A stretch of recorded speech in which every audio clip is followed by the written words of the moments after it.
Let me formally welcome everyone. I want to extend my warm welcome to everyone this morning to the first installation of the B.S. Aquino administration Possible Perverted Possibilities series of fora as sponsored by the UP Third World Studies Center Public Forum Series, the Office of the UP Vice President for Public Affairs, and the Philippine Political Science Association.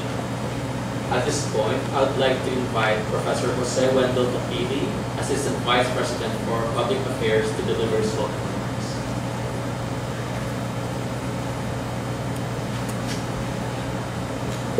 So good morning. This is going to be very short. Just to explain that this is the first of several events to be organized by the Third World Studies Center with the Office of the Vice President for Public Affairs.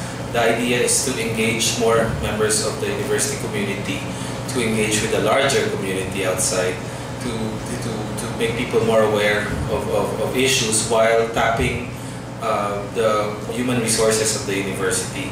I'm also thrilled that I've been asked to open this because the speakers are friends of mine and mentors. Ma'am Lydia N is one of my role models in Japan-related studies. I was at the University of Tokyo student when she was a visiting professor in Japan, and if I didn't have role models like her, I will not have the idea that I have to finish my studies right away and go back to my country. And you are there not to make money, because at the time there were Filipinos. Filipino scholars were divided into two groups: those who were focused on saving money and then not go back to the Philippines. But I was fortunate to have people like Ellen Samonte, Lydia N, Rico Jose, Michael Dacudo, and several UP alumni. I was very impressionable when I studied in Tokyo, and Ma'am Lydia taught me how to work hard, because if you do well, many Filipino scholars will follow after you.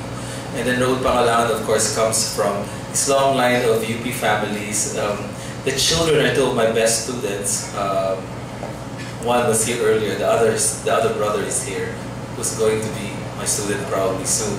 And then the other son graduated, was an English major. And then I know the wife, the sister-in-law, the niece, that's the other son. He's a university counselor, university student counselor. But I think the bottom line is that Third World Studies is also very special for many of us, because during the time when our economy was very bad and politically very unstable, Third World Studies Center provided the arena for the university to engage with issues that were at that time considered either subversive. I remember as an undergraduate, I used to attend many of those events organized by Randy David. And through that, in the 1980s, I made friends with many of the people who attend. Many of them were students and faculty members. Some of them are now running the university. Some of them are leaders, movers, shakers in their disciplines. I think the non-traditional issues that people tried to engage themselves in during that time paved the way for us to engage with further, to study the constant nature of issues that are still considered relevant, not only then, but relevant in this day and age. I think on behalf of the Office of the Vice President for Public Affairs, I'm very happy to represent my boss, Vice President Prospero de Vera, and of course President Alfredo Pascual, who were both very generous to engage with Third World Studies Center, and they saw the wisdom of helping out and supporting the projects of the Third World Studies Center. So marami pong salamat, mabuhay ang Third World Studies Center. Thank you, Professor Capili. Now I'd like to invite Professor Maria Ella Atienza, the Director for the Third World Studies Center, to formally introduce our Third World Studies Center Public Forums.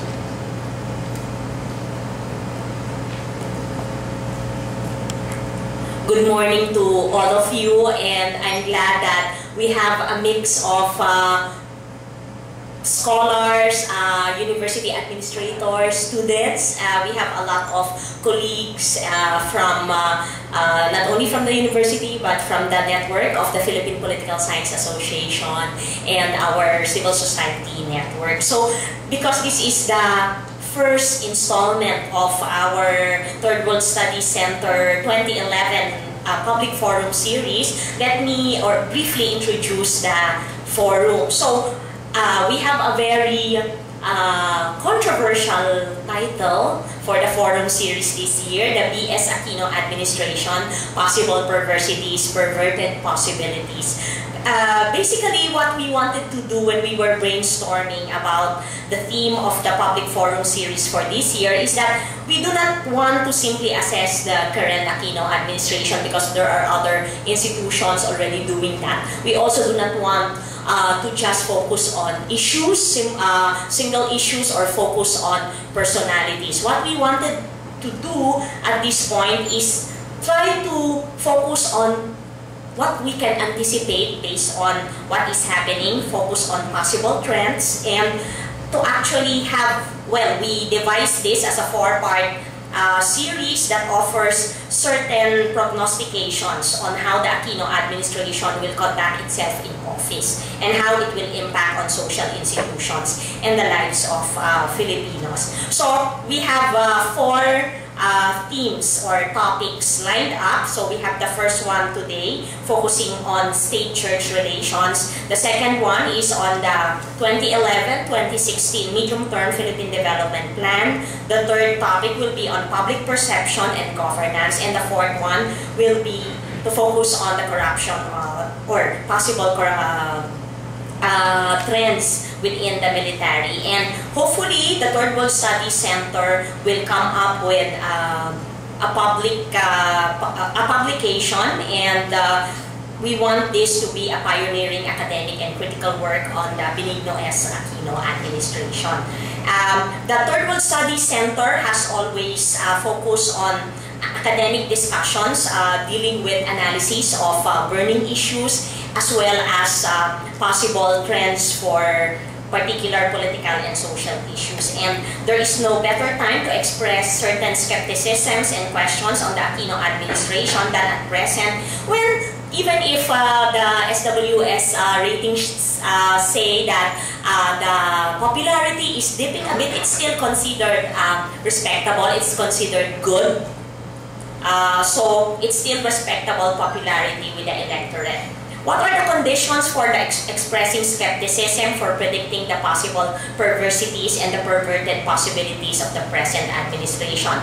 By perversity, we do not mean nor limit it to the, of course, the sexual kind. By the possible perversities of the Aquino administration, we mean the common notion of being contrary to what is good, of being recalcitrant to guidance, of being the twin of the previous administration that the present dispensation swore to distance itself with. So this public forum series may seem like jumping the gun, but what we want to do is to actually anticipate and hopefully to focus on what we can do and what are the possible trends, and if we are wrong, that's part of academic life. And for this particular forum focusing on of Churlish churches and a sanctimonious state, will there ever be a state of grace? We're focusing on very important key questions. One is, how should one characterize the current relationship between the churches and the Philippine state? Second, should churches be considered as mere interest groups, lobbyists for gods? Third, given the significant role of churches that churches play in social issues, will there ever be future instances when the Aquino administration will turn back to churches for help? Fourth, will the Aquino administration be more guided, if not vulnerable to the whims and temptations of organized religion and religious entrepreneurs? And fifth, how will the Aquino administration contribute to the strengthening of a secular state, of the Constitution's non-establishment clause? So, if you look at the key questions that we want to discuss today, we do not only want to focus on single issues involving church-state relations. Although, of course, if in the open forum you want to focus on particular issues, you are free to discuss that. So, at this point, allow me to thank the other organizations that are supporting this forum series. Of course, we are grateful to the University of the Philippines System, particularly through the Office of the UP Vice President for Public Affairs, Dr.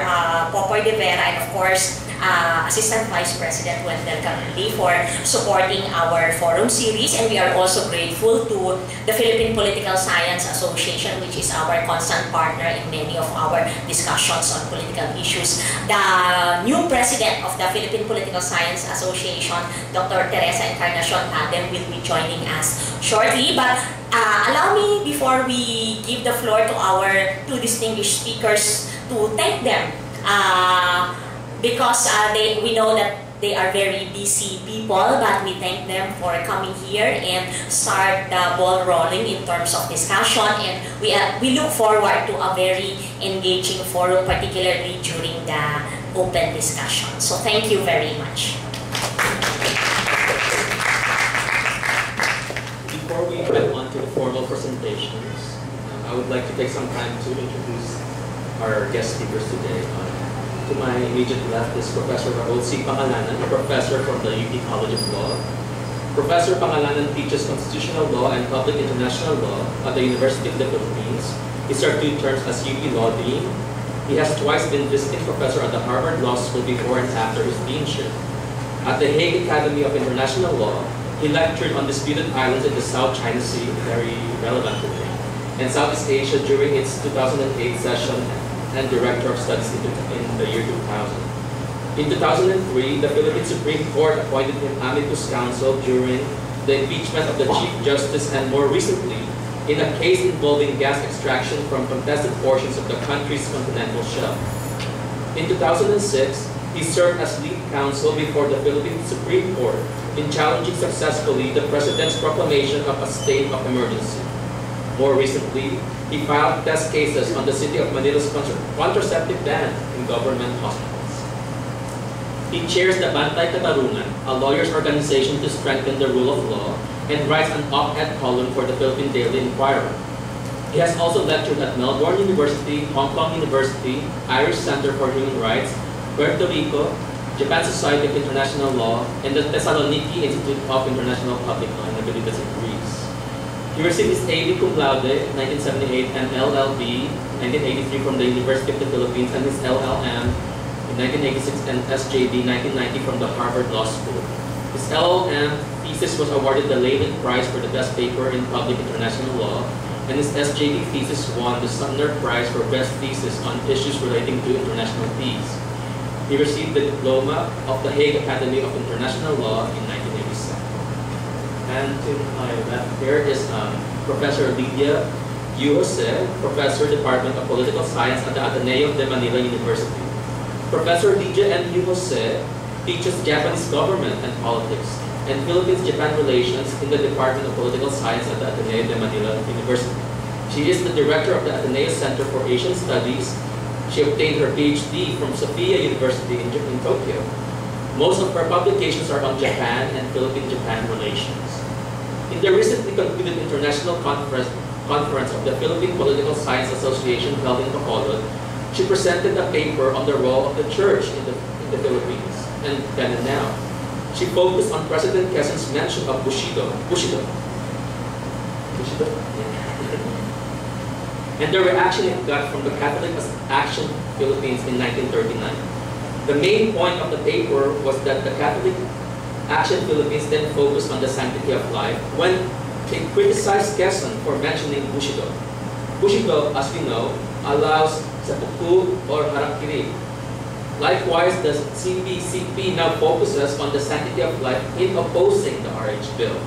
In both cases, however, the focus or target of attack did not and does not address the main problems being addressed by Quezon then and by the proponents of the RH bill today.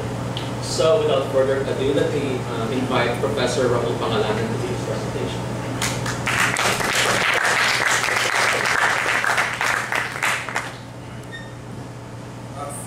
Thank you, Ronald, for the kind introduction. I'm sorry for my voice. I hope I survive the next 2 minutes. But first of all, I'd like to congratulate Ella. The topic is rather intriguing, especially the way you formulated it, both intriguing and